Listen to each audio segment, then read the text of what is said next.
The early morning sun hadn't yet broken through the thick layer of Atlanta's winter clouds as Dr. Amelia Richardson pulled her luxury luggage toward the boarding gate at Hartsfield-Jackson International Airport.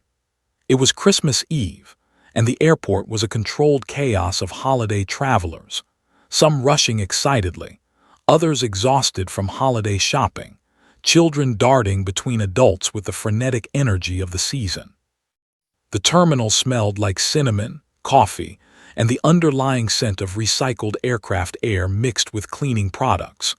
Amelia breathed it all in, feeling oddly at home despite the pandemonium surrounding her.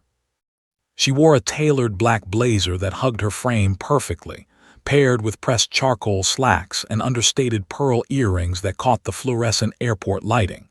Her silver-streaked locks were pulled back in an elegant twist, framing her dark brown face with sophistication. At 58 years old, Amelia Richardson commanded attention simply by existing, though most people at the gate had no idea why. They didn't recognize the face that had graced business magazine covers, the woman whose company had revolutionized affordable air travel while maintaining standards of luxury. That anonymity was intentional, carefully cultivated, and absolutely essential to her plan for today. She had decided on impulse just 3 days ago to fly commercial rather than take one of her private jets to Los Angeles. Her assistants had nearly had collective heart attacks. "Ms. Richardson, that's highly irregular," her chief of staff, Marcus, had protested. "The security, the exposure, the logistics." But Amelia had been adamant. She needed to understand her company from the ground level, quite literally. She needed to experience what her regular passengers experienced. Too many executives lived in ivory towers, divorced from reality, surrounded by yes-men who filtered every negative experience from their field of view. Amelia refused to be that kind of leader. The gate agent, a young woman with an exhausted smile and a Zenith Airways uniform, scanned boarding passes as passengers filed into the jet bridge. Amelia had deliberately arrived early, choosing to observe the boarding process from a vantage point that allowed her to watch crew interactions without drawing attention. She'd already noticed 3 things that would need addressing: a gate agent on her phone instead of maintaining eye contact with passengers, a flight attendant who had rolled her eyes at a passenger's question, and a security officer who seemed to be checking IDs more thoroughly for passengers of color than white passengers.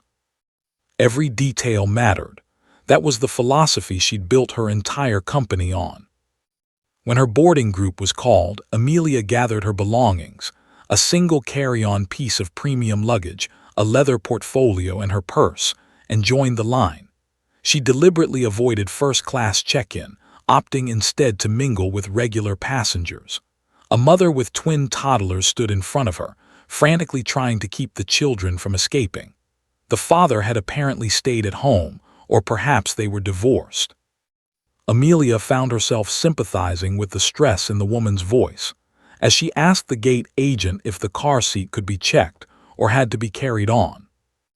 As Amelia passed through the jet bridge, she felt the familiar shift in air pressure and the peculiar smell of the aircraft, that distinctive blend of new materials, recycled air, and industrial-strength cleaning supplies.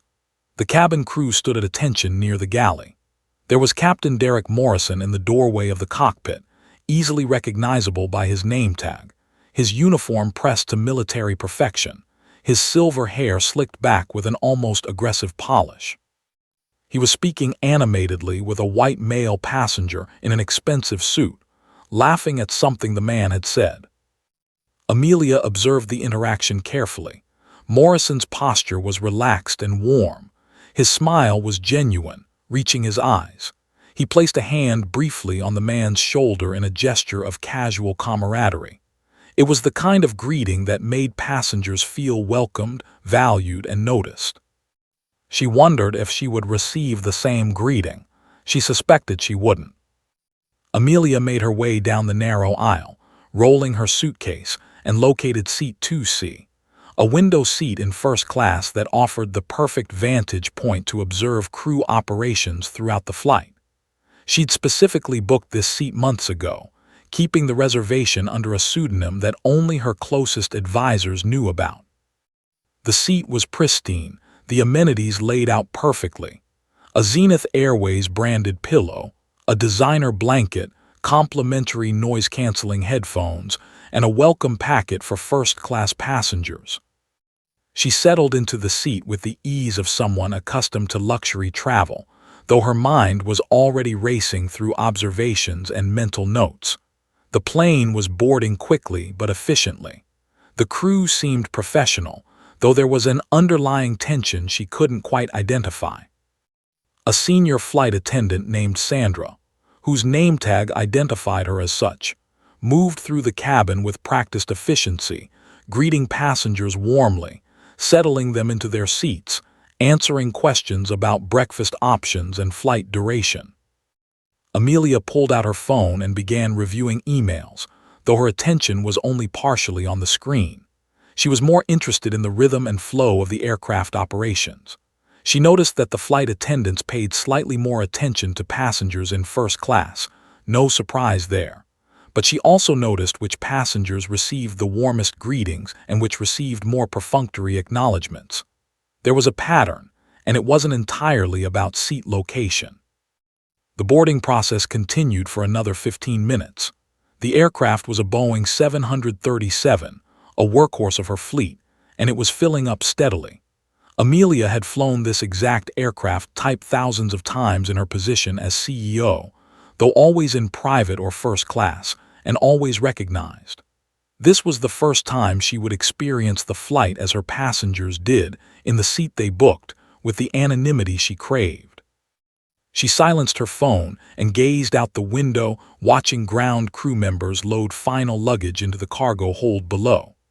The Atlanta skyline was visible in the distance, a forest of concrete and steel buildings rising against the pale morning sky. Somewhere down there was her company headquarters, her empire, the manifestation of decades of dreams and sacrifices. She thought about why she'd really come today, not just to observe, though that was part of it, not just to experience the passenger journey, though that mattered. Mostly, she'd come because something deep inside her, an instinct, a feeling, a knowing she couldn't quite articulate, told her that today would matter, that today would be significant, that today would change something fundamental. She just didn't know what. Or how. She leaned back against the headrest, closed her eyes briefly, and waited for the cabin door to close. The engines would start soon. The safety demonstration would begin. The flight to Los Angeles would commence, and whatever was going to happen next would unfold exactly as it was meant to, with her ready to observe, to learn, and to respond with the wisdom of a woman who had spent her entire life fighting for what mattered. Amelia Richardson had no idea that in approximately 20 minutes, her entire understanding of her company would be shattered. And that from that shattered moment, something extraordinary would be born. The cabin door sealed shut with a decisive hiss, and Amelia felt the familiar subtle shift that came with pressurization adjustments. Around her, passengers were settling into their seats, stowing luggage and retrieving amenities from the seat pockets. The flight attendants moved through the cabin with choreographed precision, checking seat belts and making final announcements about the flight duration. 4 hours and 40 minutes to Los Angeles, with an expected arrival time of 12:30 p.m. Pacific Time. Amelia had just opened her laptop to review a presentation when she noticed movement from the cockpit. Captain Derek Morrison emerged, his uniform immaculate, his presence commanding. For a moment he lingered in the galley area, speaking with Sandra, the senior flight attendant. Their conversation seemed casual, professional, nothing out of the ordinary. Then, inexplicably, Morrison's eyes scanned the first-class cabin, moving from seat to seat, passenger to passenger, and stopped directly on her. Something shifted in his expression. It was subtle, a tightening of the jaw, a narrowing of the eyes, but unmistakable. Amelia watched as he said something to Sandra, who immediately looked uncomfortable and glanced down at her service card. Then, without breaking his gaze from Amelia, Morrison began walking toward her seat. This was unusual, Pilots didn't typically come out to chat with first-class passengers unless something was wrong or there was a significant issue. Amelia's mind raced through possibilities: a mechanical problem, a security concern. She closed her laptop and prepared to stand, offering him a polite smile. "Dr. Richardson," Morrison began, and Amelia's heart momentarily seized. He knew her name. He recognized her. But then his next words shattered that assumption entirely. "I'm going to need you to move to economy seating. Immediately." His tone wasn't a request. It was a command, delivered with the authority of someone who believed they had absolute power over their domain. Amelia blinked, certain she'd misheard him. "I'm sorry, what?" she asked, keeping her voice steady despite the sudden acceleration of her heartbeat. "You heard me correctly," Morrison said, his voice dropping lower, though not low enough that nearby passengers couldn't hear. "First class is reserved for our premium passengers today. I'm going to need you to gather your things and move to the back of the aircraft. The economy section has plenty of open seats." For a moment, Amelia couldn't process what was happening. In her entire life, in all her years of building an empire, earning her doctorate, fighting her way up from poverty, she had never experienced anything quite like this. She was a billionaire. She was a CEO. She was a woman of power and accomplishment. And she was being told to leave her seat publicly in front of dozens of witnesses by someone who had no legitimate reason to do so. "Captain," she said carefully, showing him her boarding pass, "I have a confirmed first-class ticket. I boarded through the proper gate. This is my assigned seat." Morrison glanced at the boarding pass without actually looking at it. "I don't care about your ticket," he said flatly. "That seat is reserved for certain passengers. You understand. Surely you have other accommodations that would be more suitable for you." The implication hung in the air like toxic gas. Other accommodations, more suitable for you. He wasn't talking about her ticket class. He wasn't talking about a seat preference or a mechanical issue. He was talking about the color of her skin. Amelia felt her throat constrict. She was aware, acutely aware, of every eye in first class now turning toward them. The white couple in 2D had stopped their conversation mid-sentence. The businessman in 2E had lowered his newspaper, revealing his stunned expression. A woman across the aisle had visibly flinched at Morrison's words. Even Sandra, the flight attendant, had stepped back and was staring at her shoes, clearly uncomfortable with what was unfolding. "I beg your pardon," Amelia said, her voice quiet but sharp as a blade. "Are you seriously asking me to move based on my race?" "I'm not asking," Morrison said coldly. "I'm telling you, move. Now, before I have you removed by security and banned from Zenith Airways permanently." The threat landed like a punch. He was invoking her own company, using her airline as a weapon against her. The irony was so bitter it tasted like poison on her tongue. Amelia took a moment. She had learned long ago that rage was a luxury she couldn't afford. Rage clouded judgment. Rage led to decisions made in the heat of emotion rather than the clarity of strategy. She forced herself to breathe, to think, to calculate. Her hands trembled slightly, but not from fear, from fury. From the deep, burning indignation of someone who had spent her entire life fighting against the invisible weight of discrimination, only to find it had followed her onto her own aircraft. "What is your name, Captain?" she asked, still speaking quietly but with a steel undertone. "Morrison, Captain Derek Morrison, and you have 30 seconds to vacate this seat or we're going to have a serious problem." Amelia looked around the cabin. She made eye contact with Sandra, with the couple in 2D, with the businessman in 2E. She was memorizing faces. She was documenting this moment, burning it into her memory with the precision of a prosecutor building a case. Then slowly, deliberately, she reached for her phone. She tapped the recording app and positioned it carefully, angling it to capture Morrison's face clearly. "I'm recording this conversation, Captain Morrison, for clarity and documentation purposes. Please continue." Morrison's face flushed red. That's illegal. Turn off that phone." "It's not illegal in Georgia," Amelia said calmly, her voice now loud enough that everyone in first class could hear. "This is a public space. I have every right to record this interaction, especially given the discriminatory nature of your demands." The word discriminatory hung in the air. A passenger gasped. The businessman in 2E was now openly starring, his expression one of dawning horror and recognition of what was actually happening. "You're being difficult," Morrison said, his voice dropping to a threatening whisper.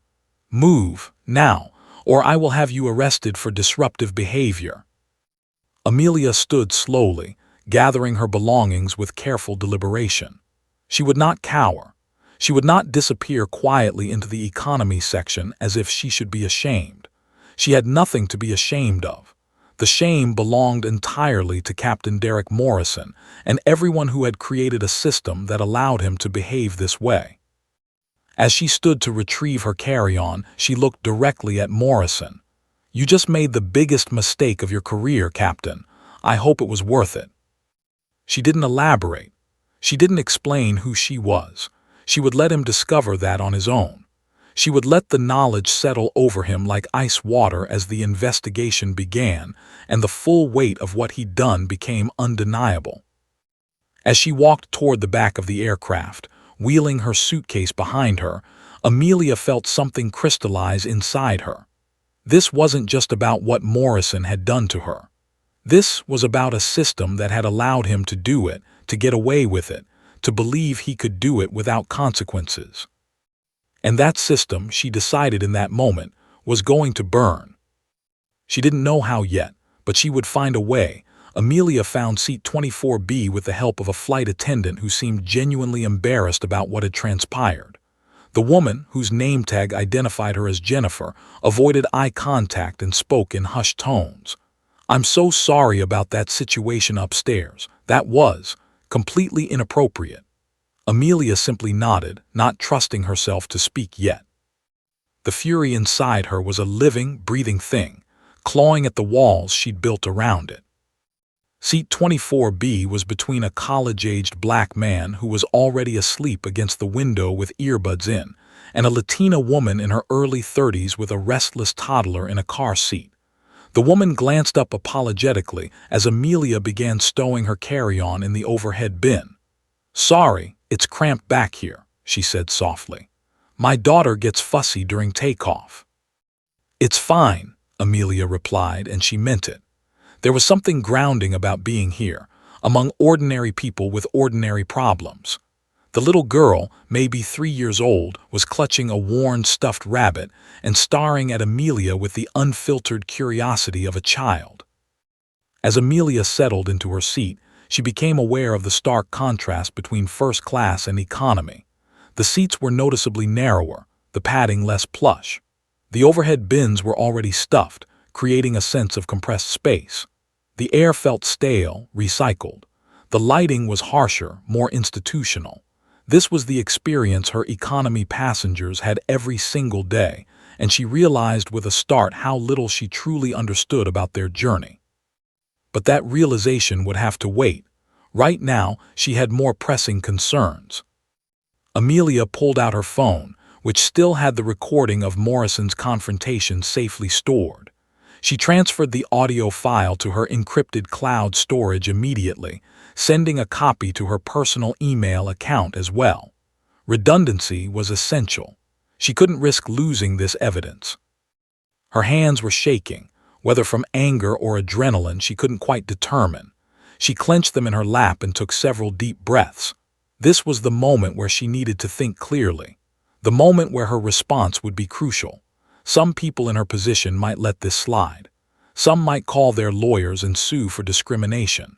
Some might sweep it under the rug, protect the company's reputation, and make it quietly disappear with a settlement and an NDA.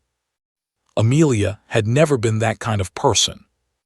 She opened a new note-taking application on her phone and began documenting everything. The time of the incident, 9:47 a.m. Captain Derek Morrison, she'd made certain to remember his name. The flight number, 447, the exact words he'd used, the passengers who had witnessed it. She described Sandra, the flight attendant's reaction, noted the couple in 2D, the businessman in 2E. She documented her physical response, the constriction in her throat, the heat in her face, the trembling of her hands. The college student next to her stirred, adjusting his position against the window. The toddler had finally started to settle, exhausted from the excitement of boarding. The mother, Amelia, noted the name on her boarding pass visible near her seat, Patricia, was singing softly to her daughter, a lullaby in Spanish that was oddly soothing even to Amelia's roiling emotions. As the aircraft began to push back from the gate, Amelia's mind shifted into strategic mode. This was her superpower, the ability to compartmentalize emotion and think clearly about next steps. She pulled up her email and began typing a message to her chief of staff, Marcus, with the subject line marked Urgent Confidential. Marcus, I need you to pull the complete personnel file for Captain Derek Morrison, Flight 447, Atlanta to Los Angeles today, Christmas Eve. I need everything. His hire date, his history, any complaints filed against him. Cross-reference with passenger complaints from the past 5 years. Also pull the name and details of Chief Diversity Officer Sarah Chen. I need to understand what she knows and when she knew it. Begin this immediately. Call me when you have preliminary information. This is top priority. AR. She hit send and watched the little circle spin as the email uploaded through the aircraft's Wi-Fi system. The aircraft reached cruising altitude and Amelia could feel some of the tension beginning to ease from her shoulders. She was in motion now. She had a direction. She had a plan, however nascent it might be. Patricia, the mother beside her, glanced over and offered a tired smile. She finally fell asleep. First flight with her. I'm honestly terrified she'll wake up and scream for the entire trip. She seems like a calm child, Amelia offered, genuinely meaning it. You're doing well with her. Thank you, I'm Patricia, by the way, and this is Sophia. She extended a hand which Amelia shook firmly. I'm a nurse, flying back to Puerto Rico to see my family for the first time in 2 years. Budget airlines, you know. They're rough on a single income, but it's the only way I can afford to visit home. Something in Amelia's chest tightened. Patricia was choosing Zenith Airways because it was affordable. Patricia was trusting Amelia's company to treat her and her daughter with dignity. And earlier today, her captain had proven utterly unworthy of that trust. I understand, Amelia said quietly. I hope you have a wonderful visit with your family. For the next hour, Amelia alternated between reviewing documents on her phone and engaging in brief conversations with Patricia. She learned that Patricia worked 3 jobs to support Sophia, that she sent most of her wages to her mother in Puerto Rico, that she saved for months to afford this trip. She learned about Sophia's favorite foods and her tendency to run high fevers and her unexplained fear of loud noises. She was learning. Amelia realized what Morrison had done. He had tried to erase these people. He had tried to push down to the back of the aircraft the very people who deserved dignity and respect the most. The working people, the struggling people, the people building lives and families against impossible odds. At 11:15 a.m., her phone buzzed with an email from Marcus. The subject line read, "You're not going to believe this." Amelia opened it and began reading, her eyes widening with each sentence. Morrison had been reported 7 times over 5 years. 7 times. The reports were all dismissed. The most recent report, filed just 18 months ago, had been reviewed by Sarah Chen herself, who recommended coaching and sensitivity training rather than investigation. There was more. Morrison had a close friendship with Thomas Bradley, Regional VP of Operations. Bradley had explicitly blocked 2 formal investigations, citing pilot authority and concerns about frivolous discrimination claims. The corruption ran deeper than Amelia had initially feared. It wasn't just Morrison. It was systemic. It was institutional. It was a cancer that had grown unchecked within her own company while she focused on expansion and growth. Amelia closed her eyes and felt the weight of that realization settle over her. She had built Zenith Airways on principles of equality and dignity. She had created policies designed to prevent this exact scenario. And somehow, despite all her intentions and efforts, it had happened anyway, repeatedly.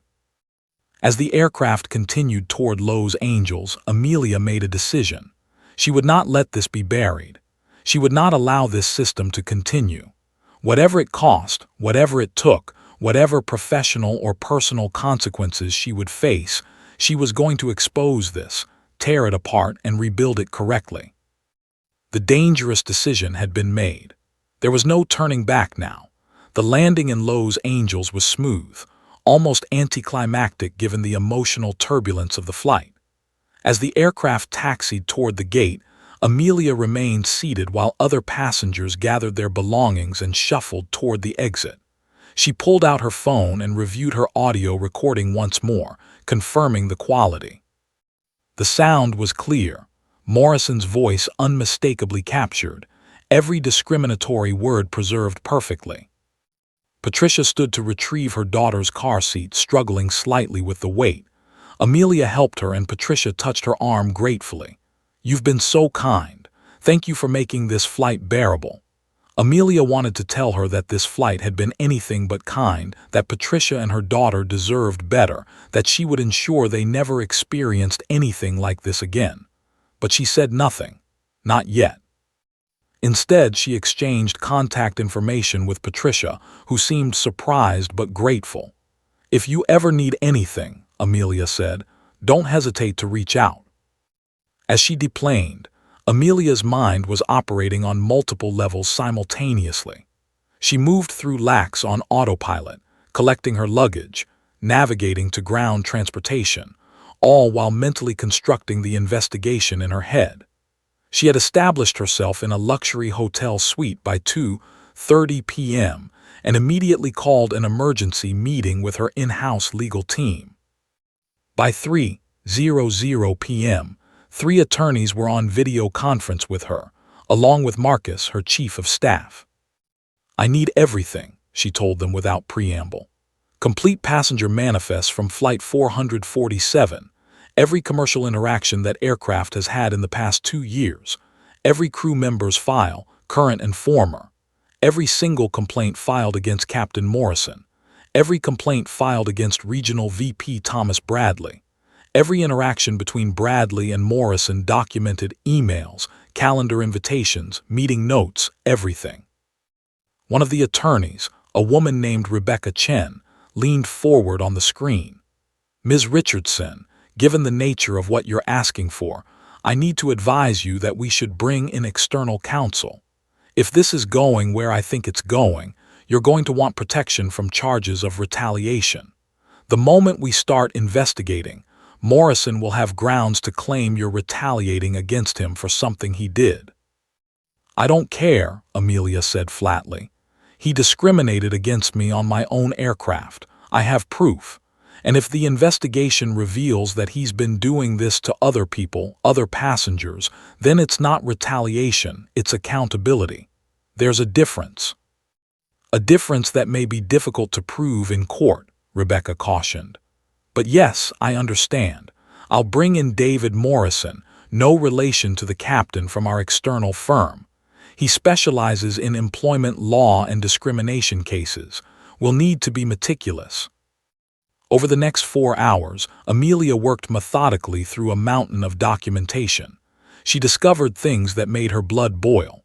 Captain Derek Morrison's personnel file contained his own application essay, written when he first joined Zenith Airways 14 years ago.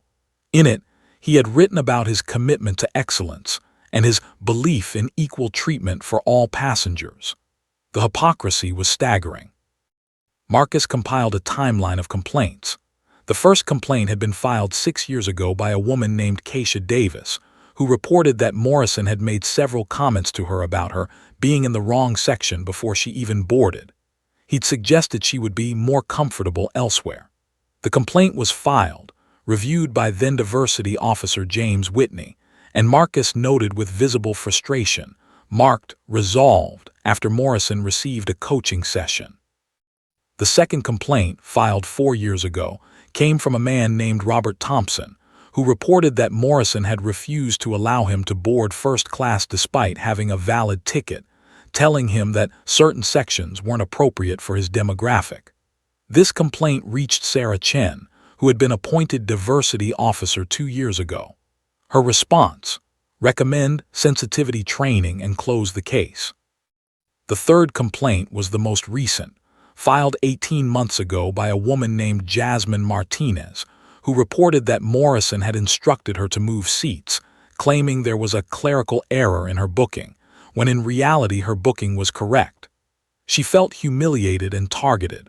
Sarah Chen's response was identical to her predecessors: minimal investigation, recommend training, close the case. There were other incidents that hadn't been formally reported but were documented in crew feedback forms and internal discussions.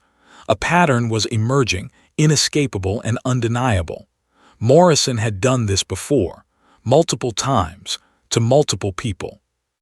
But the smoking gun came when Marcus discovered emails between Thomas Bradley and Sarah Chen. In one email dated 10 months ago, after Jasmine Martinez's complaint had been filed, Bradley had written, "Sarah, I know you're enthusiastic about this diversity thing, but we can't let these complaints derail good officers like Derek. He's been with us for 14 years. One complaint doesn't mean anything.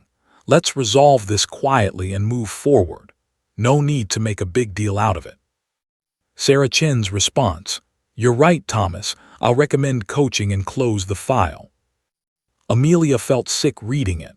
Sarah Chen, who had been hired specifically to address diversity and discrimination issues, had been systematically prevented from doing her job by Thomas Bradley. And worse, Sarah had complied. "Get me everything on Bradley," Amelia instructed. "I want to know if there are other complaints he's buried. I want to know how many people reported discrimination and were silenced." What emerged over the next 8 hours was staggering.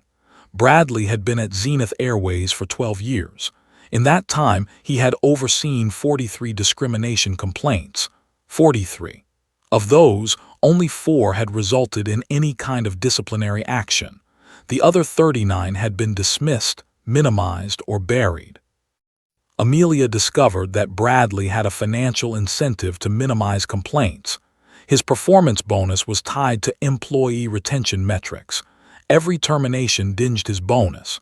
Every major investigation created paperwork and complications. So he'd made a choice: protect his bonus, bury the complaints, silence the victims. It was organized, systematic corruption masquerading as business efficiency. By midnight, Amelia had made several decisions. She would not allow this to be handled quietly. She would not let Sarah Chen take the fall alone. She would not protect Thomas Bradley. And most importantly, she would not let Morrison disappear into the aerospace industry to discriminate against other airlines' passengers. She opened her laptop and began drafting a letter to all department heads. She would schedule a press conference for January 15th, 3 weeks away. She would give her legal team and external counsel time to prepare, to build an airtight case, to ensure every detail was documented and defensible. She drafted an immediate termination letter for Captain Derek Morrison, effective immediately upon landing in Atlanta tomorrow morning. She would ensure he understood exactly why. She drafted a suspension notice for Thomas Bradley, pending investigation. And she drafted an apology letter to every passenger who had filed a discrimination complaint in the past decade, informing them that the company was reopening their cases and that they would be contacted within 72 hours. As Amelia wrote these letters, her hands moving across the keyboard with purpose and precision, she felt the weight of responsibility settle over her shoulders. What she was about to unleash would create chaos within her company. There would be lawsuits, both from Morrison and from the passengers she'd wronged. There would be negative press, questions about her leadership, suggestions that she should have known. But there would also be accountability. There would be change. There would be a message sent throughout the entire aviation industry. Discrimination would not be tolerated, buried, or forgotten. At 2:47 a.m., Amelia typed the final sentence of her press conference statement. "I am committing today to rebuild this company on a foundation of actual accountability." She saved the document and closed her laptop. Then she sat in the darkness of her hotel room, watching Los Angeles' nighttime skyline, and waited for dawn. The exposure was coming, and nothing would ever be the same. The press conference was scheduled for 10:00 a.m. on January 15th, exactly 3 weeks after the Christmas Eve incident. Amelia had deliberately chosen the Zenith Airways headquarters in Atlanta, the nerve center of her company, the symbol of her power and vision. She wanted this moment to happen on her ground with her company as the backdrop. The main conference room had been transformed into a media spectacle. Every major news outlet had sent representatives. CNN, MSNBC, Fox News, ABC, NBC, CBS, and dozens of regional stations had set up cameras on risers. Reporters filled every seat, with additional journalists standing along the walls. The air thrummed with anticipation. No one knew exactly what this emergency press conference was about, but rumors had been circulating for weeks. Some speculated about a merger. Some whispered about bankruptcy. A few had connected dots from anonymous sources and suspected something related to discrimination, but nothing concrete. The media was hungry, salivating, ready to pounce on whatever revelation was coming. At 9:58 a.m., Amelia Richardson walked into the conference room. She wore an immaculate charcoal suit, her silver-streaked locks pulled back severely from her face. Her makeup was flawless but minimal.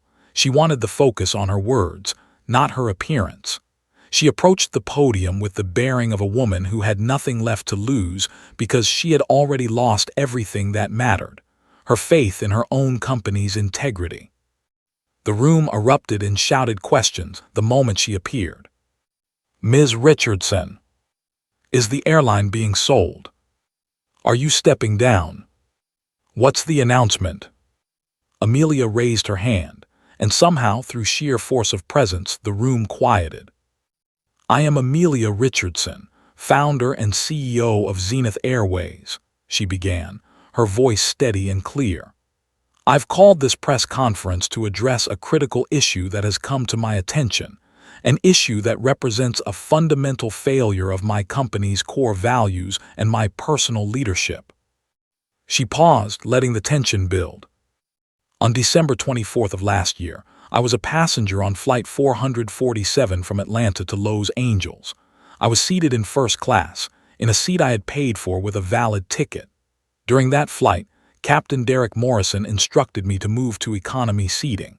He told me that first class was reserved for certain passengers. He told me I would be more comfortable elsewhere. He made it abundantly clear that his decision was based on the color of my skin." The room exploded. Cameras flashed like lightning. Reporters were already frantically typing on their laptops. This was far bigger than a simple discrimination incident. This was the CEO of a major airline admitting to being discriminated against by her own employee. "I am not sharing this story because I want sympathy," Amelia continued, her voice cutting through the chaos. "I am sharing this story because my investigation into this incident has revealed something far more disturbing than one pilot's prejudice." She clicked a remote, and the first image appeared on the screens behind her.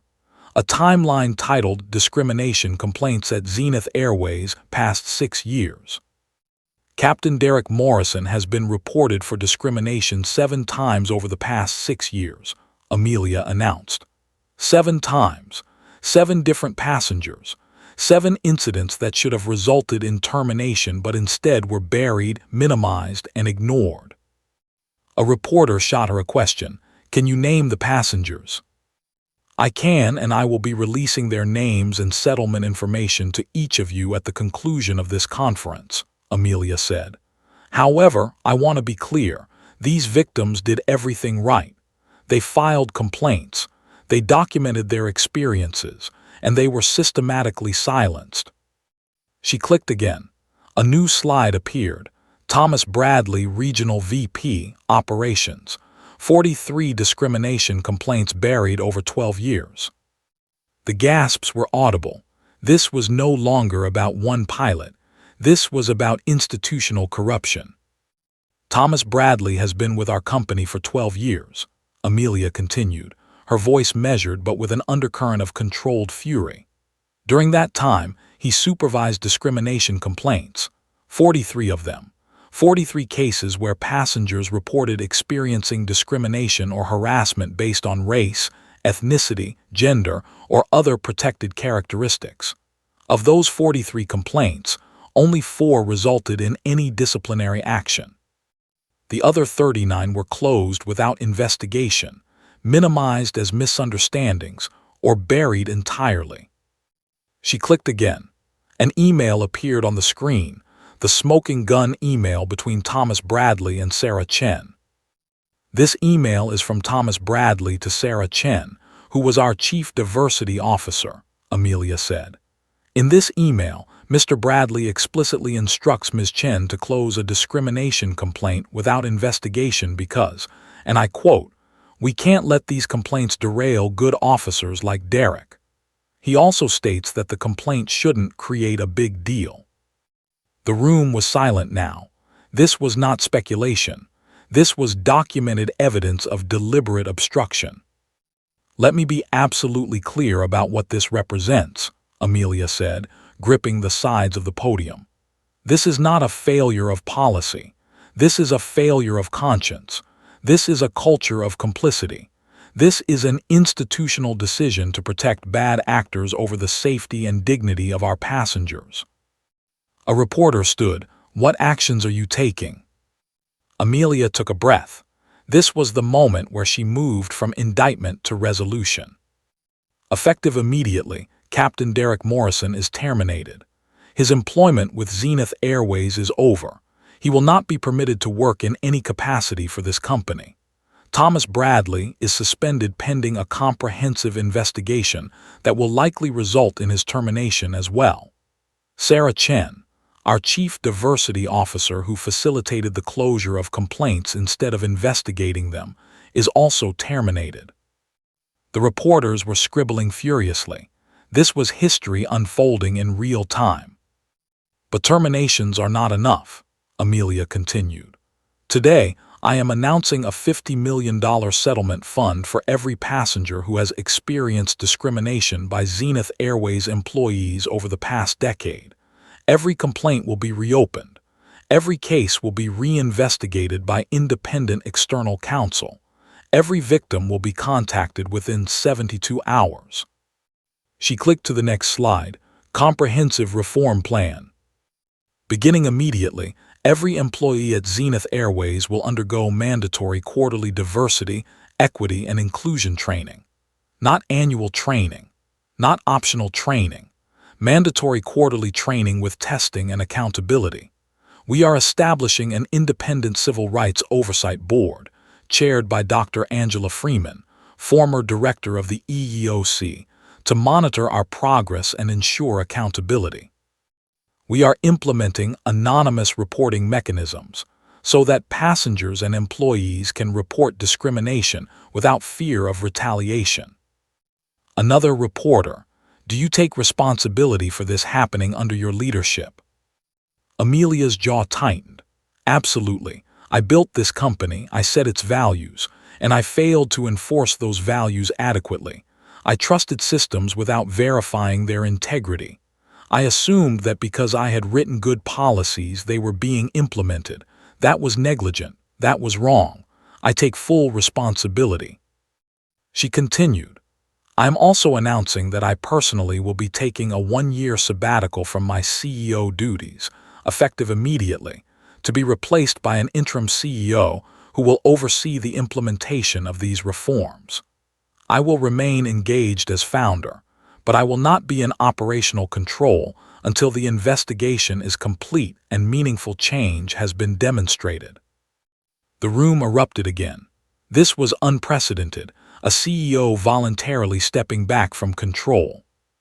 Additionally, Amelia said, raising her voice over the chaos, I am committing $10 million of my personal wealth to the Keisha Davis Scholarship Fund, named after one of the victims of discrimination at our airline. This fund will provide full scholarships to minority students pursuing careers in the aviation industry. We need to change not just the culture of existing companies, but also who gets to build the future of this industry. As she concluded her remarks, Amelia looked directly into the cameras, past the reporters, to every person watching. To every person who has been discriminated against by Zenith Airways, I say this: I'm sorry. You deserved better. You deserved dignity. You deserve to be treated like the valued customers and humans you are. And my company failed you. We are going to do better. She turned from the podium as reporters screamed questions. Her message delivered.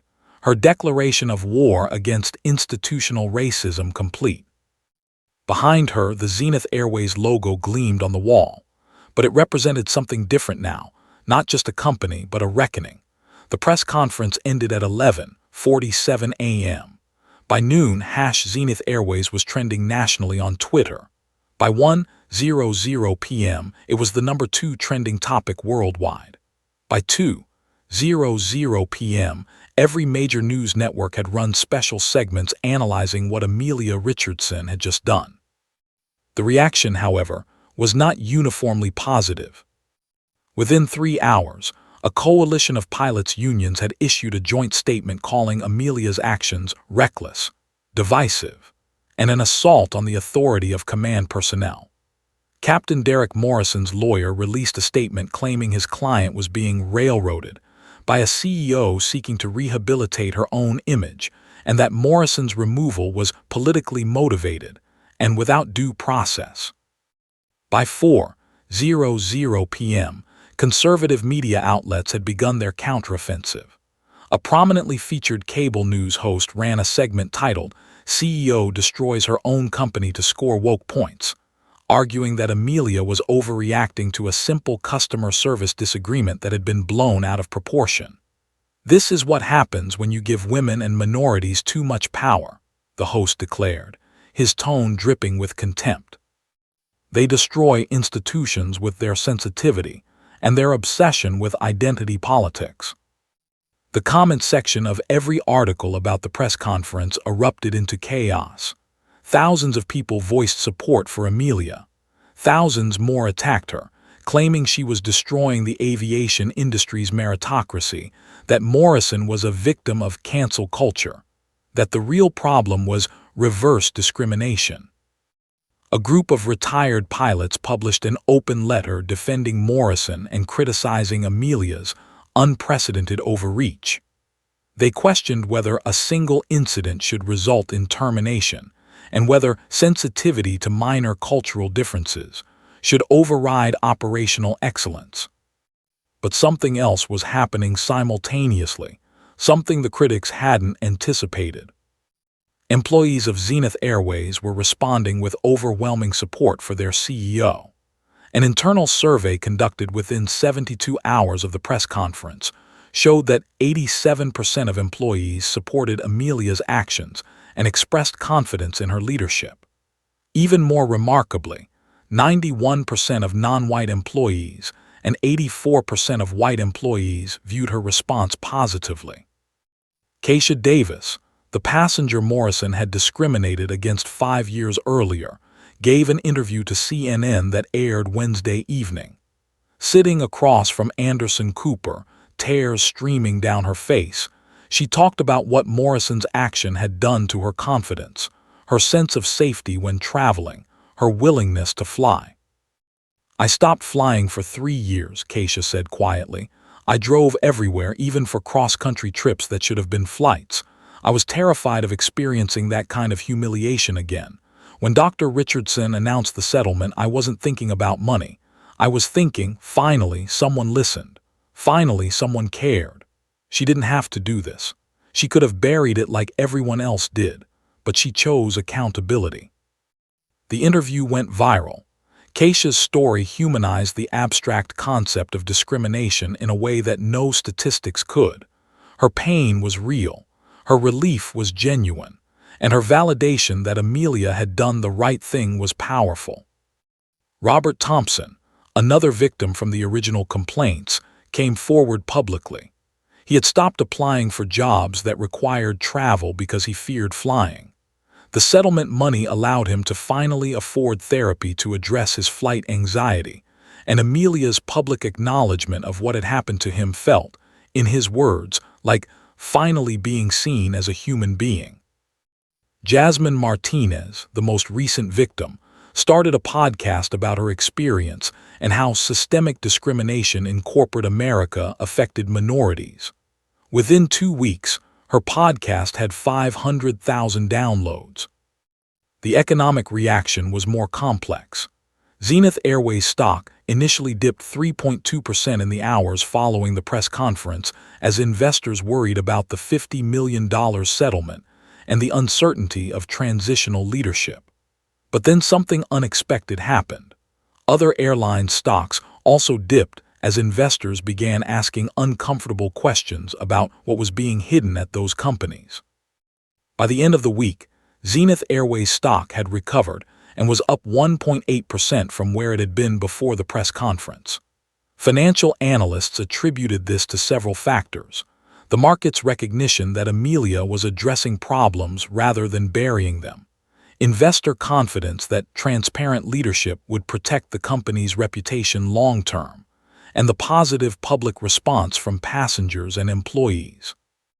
More significantly, booking data showed that Zenith Airways had experienced a surge in reservations, particularly from communities that had historically been skeptical of the airline. The company's customer satisfaction scores, especially among Black and Latinx passengers, had increased by 12% in just 1 week. Other airlines, sensing the shift in public sentiment, began quietly initiating their own investigations into discrimination complaints. Within 3 weeks, 5 major carriers had announced internal reviews of their discrimination policies. Within 2 months, 3 of those airlines had announced their own reforms, though none as comprehensive or expensive as Zenith's. The industry was changing, whether it wanted to or not. But the backlash didn't stop. Morrison supporters organized themselves more formally.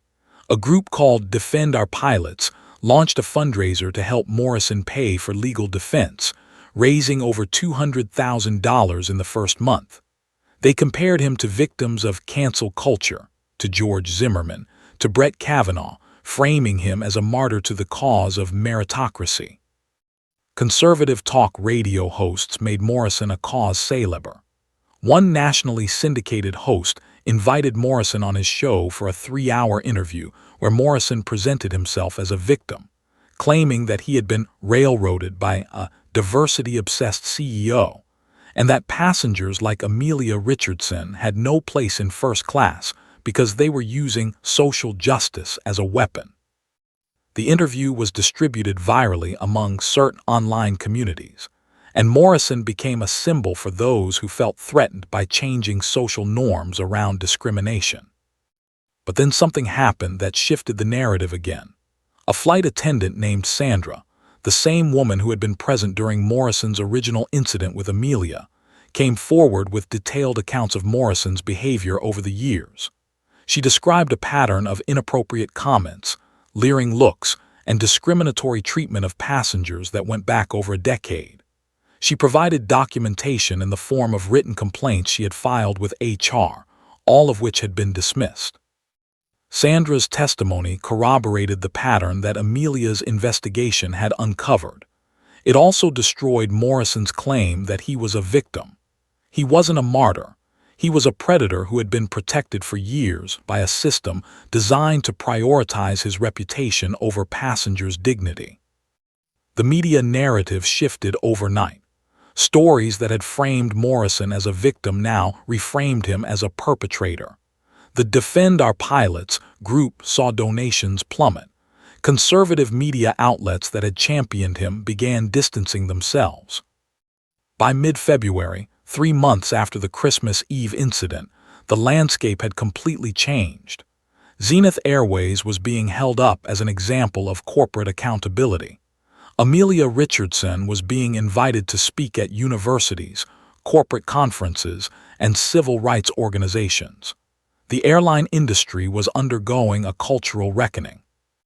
The backlash hadn't disappeared entirely. It never would. But it had been overwhelmed by a much larger wave of support, recognition, and positive change.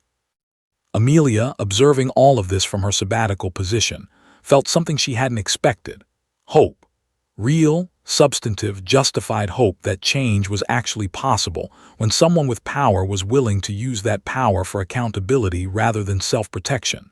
6 months after the press conference, Amelia received a letter that changed her understanding of everything she had just set in motion. It arrived on cream-colored paper, handwritten in careful cursive, from Keisha Davis. Ms. Richardson, I have written this letter 17 times. Each time, I've thrown it away because I couldn't find words big enough for what I'm feeling. But I'm going to send this one, imperfect as it is, because you deserve to know what you did. When I saw you on that stage talking about Captain Morrison, I was watching from my living room. I was terrified at first, seeing his name again, remembering that moment when he made me feel so small, so unwelcome. But then you said something that broke through all my fear. I failed you. No executive had ever said that to me. No authority figure had ever taken responsibility like that. I cried for 3 hours. The settlement money was generous. But more than that, your public acknowledgement gave me permission to stop blaming myself. For 5 years, I blamed myself. I thought maybe I'd done something wrong. Maybe I'd been too sensitive. Maybe Morrison was right and I didn't belong there. Your accountability gave me back my sense of reality. I'm writing to tell you that I've been accepted into the MBA program at Georgia Tech, full ride, and I've been approved for the Keisha Davis Scholarship Fund as well, double support. I start in the fall, and my dream is to work in aviation safety and policy. I want to make sure what happened to me never happens to another passenger on any airline ever. You saw me when I was invisible. You made the invisible visible. You taught me that speaking truth matters, that accountability is real, that change is possible. I am going to spend my life paying that forward. With deep gratitude and tremendous hope. Keisha. Amelia read the letter in her home office, tears streaming down her face. She had known intellectually that the scholarship fund existed, that applications had been received, that money was being distributed. But reading Keisha's words, understanding the transformation that had occurred in one person's life, crystallized something that all the press coverage and industry accolades had not quite captured. She had changed someone's life trajectory, irreversibly, permanently. Keisha Davis would now move through the world with a degree, with opportunity, with the knowledge that someone in power had believed her story and acted on it. By September, the Keisha Davis Scholarship Fund had received 847 applications from minority students pursuing careers in aviation. 47 were selected for full scholarships.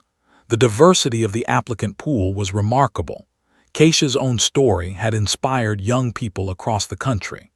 A 15-year-old in Detroit whose father had experienced discrimination on a flight wanted to become a pilot. A 22-year-old Latina woman from El Paso wanted to study aviation engineering. A non-binary person from Boston wanted to work in airline operations and customer service. A 24-year-old Ethiopian immigrant wanted to become a flight attendant. Amelia insisted on meeting with each scholarship recipient personally. Over the course of 3 months, she conducted video interviews with every single scholarship winner. She listened to their stories, their dreams, their reasons for pursuing aviation careers. She heard about discrimination they had experienced, hopes they had almost abandoned, barriers they had overcome. One scholarship recipient, a young black man named Marcus Washington from Atlanta, told her something that stayed with her. I didn't think people like me could work in aviation. I thought it was for white people, you know. Then I heard your story and I saw that you built a whole airline. And then Keisha talked about her MBA. And I thought, maybe people like me can do this too. Marcus was now studying aeronautical engineering at MIT, fully funded through the scholarship. Another recipient, a young Latina woman named Sophia Reyes, had been working as a cashier to support her family while trying to take community college classes part-time. The scholarship allowed her to attend Arizona State University full-time and pursue a degree in aviation management. My mom told me I was dreaming too big, Sophia told Amelia during their video call. The scholarship told me my dreams were actually too small. I'm going to run an airline someday. I'm going to make sure it's nothing like the old Zenith. By the one-year mark of the press conference, the first cohort of scholarship recipients had formed their own network. They began meeting monthly via Zoom to discuss their studies, share resources, and support each other. Keisha Davis, already deep into her MBA program, began mentoring the younger students, helping them navigate academic challenges and career planning. The impact extended beyond the scholarship recipients. Robert Thompson, the passenger who had been denied boarding in first class, reached out to Amelia with his own transformation story. The settlement money and the therapy he could finally afford had allowed him to confront his flight anxiety. He had completed a course to become a certified customer service professional and taken a job with a regional airline, specifically to help improve customer experience and ensure that other passengers never experienced what he had. I want to be part of the solution, he told Amelia when they met for coffee 6 months after the press conference. What happened to me was the worst thing in my life, but because of what you did, it's becoming the catalyst for something meaningful. I'm going to help other people feel safe and respected when they fly. Jasmine Martinez, whose podcast had grown to millions of listeners, had become an unexpected voice for corporate accountability. Major companies were now requesting her as a consultant to review their discrimination policies. She had turned her pain into a platform that was helping organizations across multiple industries confront their own institutional racism. None of this would have happened if you hadn't gone public, Jasmine told Amelia during a podcast interview. You gave me permission to speak. You showed that speaking truth doesn't destroy you, it actually sets you free. At the 18-month mark, Amelia attended the graduation ceremony of the first cohort of scholarship recipients who had completed their programs. 32 young people walked across the stage to receive degrees in aviation-related fields. They represented 14 different states and 8 different countries. They represented every demographic category that had historically been excluded from the aviation industry. Keisha Davis, having completed her MBA, had been hired by a major airline as their new director of diversity and inclusion. At 26 years old, she was the youngest director in that company's history. Her first initiative was implementing a similar scholarship program. Marcus Washington had been offered internship positions at 3 different aerospace companies and chose to work at SpaceX on their reusable rocket program. A career trajectory that simply wouldn't have been possible a year and a half earlier without the belief instilled by the Keisha Davis Scholarship Fund. Sophia Reyes had met with executives at multiple regional airlines and was in negotiations for a management track position that would put her on a pathway to potentially running her own operation within 15 years. During the graduation ceremony, Amelia spoke to the assembled graduates and their families. 1 year ago, I made a decision to tell the truth about discrimination within my company. I did it not knowing what would come of it. But I'm standing here now, watching all of you, these brilliant, talented, determined young people, and I understand what it means to create change. You are that change. Your careers, your perspectives, your determination to do better than what came before you, you are the future of aviation. And you are going to transform this industry in ways I cannot even imagine. She paused, looking directly at Keisha, Marcus, and Sophia in the front row. Thank you for trusting me. Thank you for believing that accountability matters. Thank you for choosing to build something better. This is the real impact of truth-telling, not awards or press coverage. This is it. These young people, these transformed lives, these possibilities that didn't exist before. After the ceremony, standing outside in the Atlanta sunshine, Amelia felt something she hadn't experienced in years, complete peace about a major life decision. She had sacrificed her operational control of her company. She had faced backlash and criticism. She had exposed herself to legal vulnerability. But she had created a future where dozens of young people who looked like her, who came from backgrounds like hers, who had faced barriers like she had, now had a pathway to success and influence. This, she realized, was the only legacy that actually mattered. 10 years after that Christmas Eve incident, Amelia Richardson stood in her office at Zenith Airways, looking out at the Atlanta skyline stretching toward the horizon. The office was the same one she'd occupied for 20 years, but everything else had changed, including herself. At 68 years old, she had silver locks now, completely silver, no longer streaked. Her face bore the lines of a woman who had fought battles and won them, who had learned humility and accountability, who had discovered that real power came not from control, but from the courage to admit failure and demand better.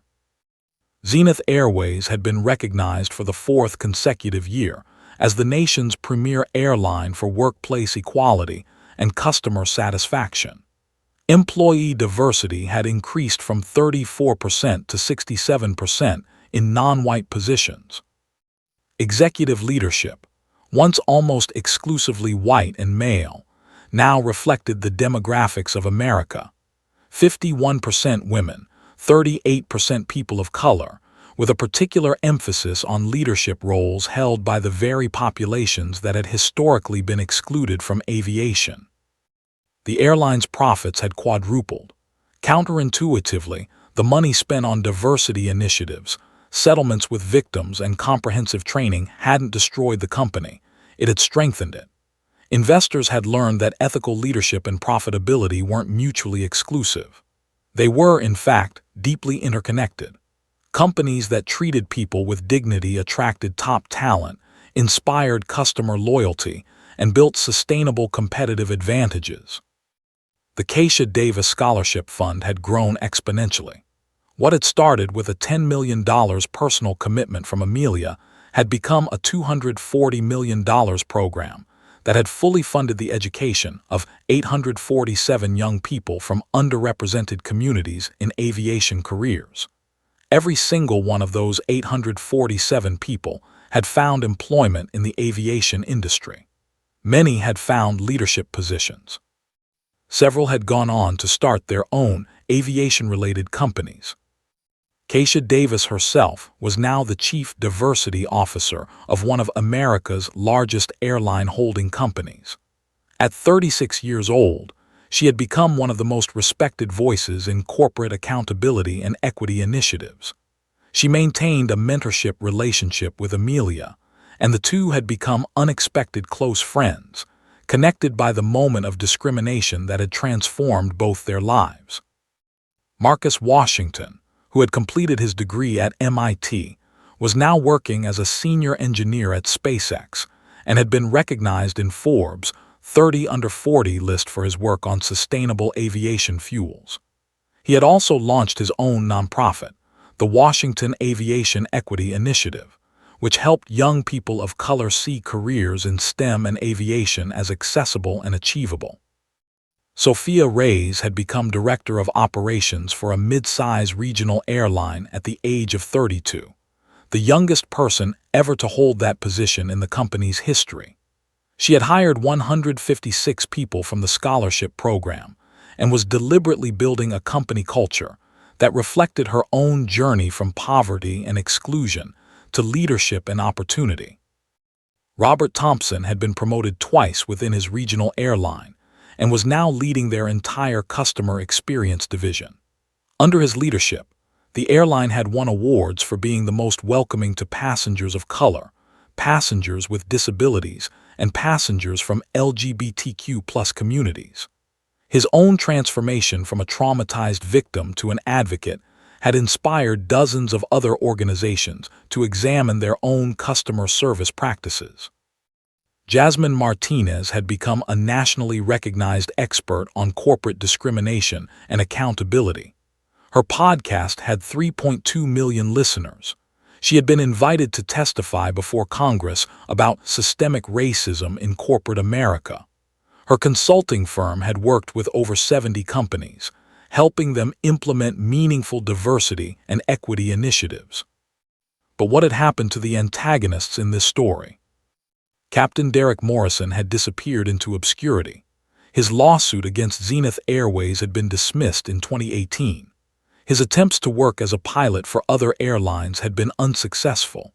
His name was known throughout the industry, and no reputable airline would hire him. He eventually retrained as a commercial airline trainer, working for a small flight school, where he taught pilots how to operate aircraft but never commanded an actual passenger flight again. Thomas Bradley had faced federal charges for embezzlement related to misappropriation of diversity training funds. He had actually stolen money designated for diversity initiatives and used it for personal expenses. His conviction in 2017 had resulted in 4 years of prison time. Upon release, he had been permanently barred from working in corporate aviation. Sarah Chen, who had initially been terminated, had sought redemption through her own path. She had spent 5 years in therapy, confronting why she had allowed herself to be silenced by Thomas Bradley. She had written a book titled Silent Complicity: How Good People Enable Discrimination, that had become required reading in business schools across the country. Her royalties had been donated to the Keisha Davis Scholarship Fund, and she had spent her remaining career consulting with companies on how to create cultures where speaking up was safe and empowered. The aviation industry as a whole had been transformed. What had started with Zenith Airways' public reckoning had created a wave of accountability across the sector. Every major airline had implemented similar reforms. The industry now had unified standards for handling discrimination complaints. Every airline had established independent oversight boards. Every airline had implemented mandatory diversity training and transparent reporting mechanisms. There had been other discrimination incidents since then. Discrimination didn't disappear just because policies changed. But now, when those incidents occurred, they were handled with transparency and accountability rather than buried and minimized. The culture had shifted. The default was no longer protection of the accused but protection of the victims. On December 24th, exactly 10 years after the original incident, Amelia boarded Flight 447 from Atlanta to Los Angeles one more time. She had planned this deliberately, wanting to experience this moment of return, this full-circle completion of the journey that had changed everything. The gate agent who checked her in recognized her and smiled warmly. The flight attendants greeted her with genuine respect and warmth. The aircraft was pristine, well-maintained, staffed by crew members whose diversity reflected her decade of work. She took her seat in first class, seat 2C, the same seat where she had been humiliated a decade ago. But this time, no one questioned her right to be there. This time, she was recognized and celebrated. As the aircraft taxied toward the runway, Amelia pulled out the original recording of her interaction with Morrison. She listened to it one final time, that moment of pain, that moment of clarity, that moment when she had decided everything would change. Then she deleted it. She didn't need to carry that recording anymore. It had served its purpose. The captain who emerged from the cockpit was Captain Simone Williams, a black woman who had been promoted to captain just 2 years ago. She recognized Amelia and smiled. "Welcome aboard, Dr. Richardson. We're honored to have you flying with us today." As the plane took off, climbing toward 35,000 feet, Amelia gazed out at the city lights below. Atlanta spread out beneath her like a constellation of possibility. She thought about the 847 scholarship recipients who were now building futures that wouldn't have been possible without her willingness to tell the truth. She thought about Keisha and Marcus and Sophia, whose lives had been fundamentally altered by accountability and opportunity. She thought about the work that still remained to be done. Discrimination hadn't been eradicated. Systemic racism didn't disappear because one CEO decided to be brave. The work was ongoing, perpetual, never finished. But it was work being done with intention now, with consciousness, with the knowledge that change was possible when people in power chose courage over comfort. Amelia closed her eyes and felt the gentle vibration of the aircraft beneath her. She was going home for the holidays, just like she had a decade ago. But the woman going home was profoundly different from the woman who had boarded that plane 10 years ago. She was a woman who had learned that accountability was more powerful than any amount of money or control could ever be. She was a woman who had discovered that legacy wasn't about what you built for yourself, but about who you lifted up along the way. And she was a woman who knew, with absolute certainty, that the journey was far from over. The work of justice, she had learned, was never finished, but it was always worth doing. The end.